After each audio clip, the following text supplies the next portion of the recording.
body's aching and things, and I knew that that's not a place I need to be.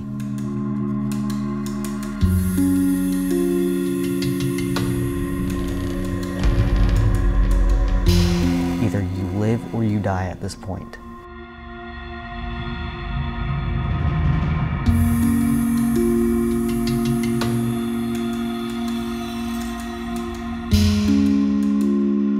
I went to an orphanage. As when I was born, I was called a failure.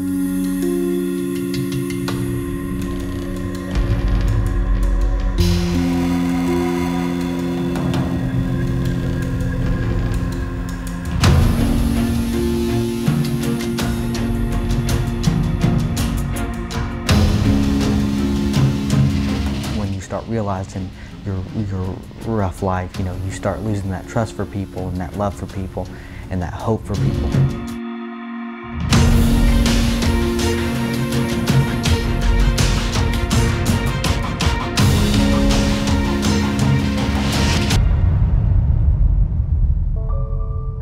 Life in the world of an abused or neglected child, where that trust, love, and hope are forever missing.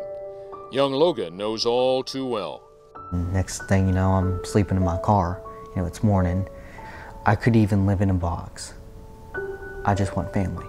For a young man that was forced into the system since the day he was born, then moved about to foster homes during his informative years, a true family had never been a part of the equation.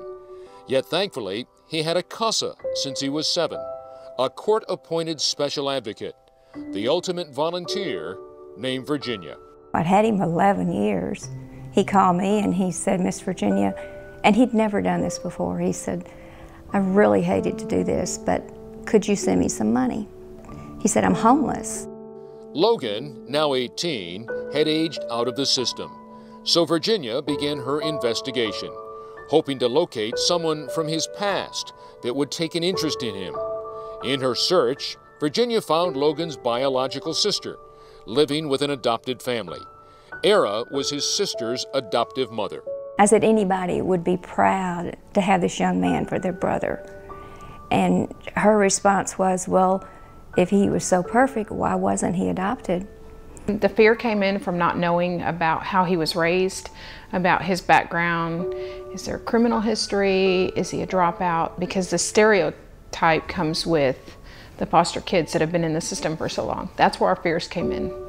I was very apprehensive and I was very worried about it. But any concerns were quickly put aside the day Virginia arranged for Logan to meet his sister's adoptive parents, Era and Robert. It was instantaneous. It was tears, joy, fear, confusion. And what I mean by that was, if he is this wonderful child, why didn't somebody else want him? The fears of, is he going to accept us? Is he going to love us? I honestly believe that the first week that he was here, I mean, as soon as he walked in the door, I honestly feel that even he knew that this is where he belonged. The first week I was here, I was already calling my mom. You know, that, for me, with a kid, you know, foster kid, you know, that's hard. That's hard to do, you know, calling somebody else your mom or calling somebody else your dad. I get emotional about the past, about what he had to go through, about him never having the stability or the love of a mom and a dad. He had seasons of love, but he never had the stability of a lifelong parent and a family. And that family included his own biological sister. Imagine the emotion when he and Shyann met for the very first time. That experience is like something you've never experienced before. You can't even, there's no word or sense of thought of how it felt. It was amazing. We just hugged and I love you.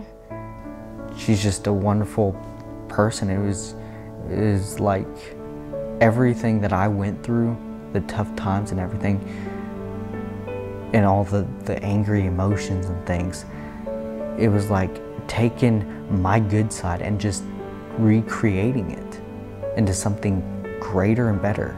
And I believe that was her. He's loving, and he's like really hard to get mad at, and he's very, he's just very gentle. I was moved by the passion, the desire to have a family, to want to belong to something. It was real obvious that he wanted to belong, and I can't. I love you. It's okay. Take a deep breath. Don't look. I was moved. I felt like right then that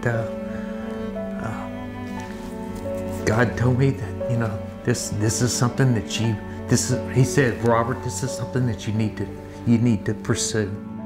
And it was all made possible by that CASA named Virginia. She's amazing. She never gave up. When we closed the door to this, when we were fearful, when we shut down for a period of several weeks, she never gave up. She's the rock star. I mean, this family opened up their hearts and took him in. That's wonderful. She was just kind. She was heartwarming. She, you know, 5 feet away, I could just feel her heart and warmth for love for kids. And I believe that's what CASA is all about, is to give that kid that feeling of safety, of security, of heart warmth, of trust and love and hope. She was an advocate. She was a friend.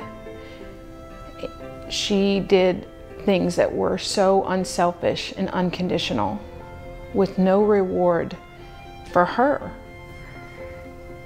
And for that, we can never repay her. That's where I get emotional. I'm sorry. That's where I get emotional, because she could have closed that door. I was not a nice person on the phone. I was like, how dare you call me and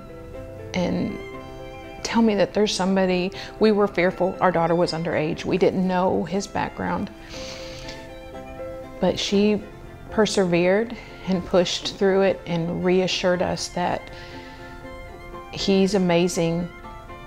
I'm happy for Logan. I'm very, very happy for him, and for them too. It's rewarding for them to have him in their family. He's a wonderful young man.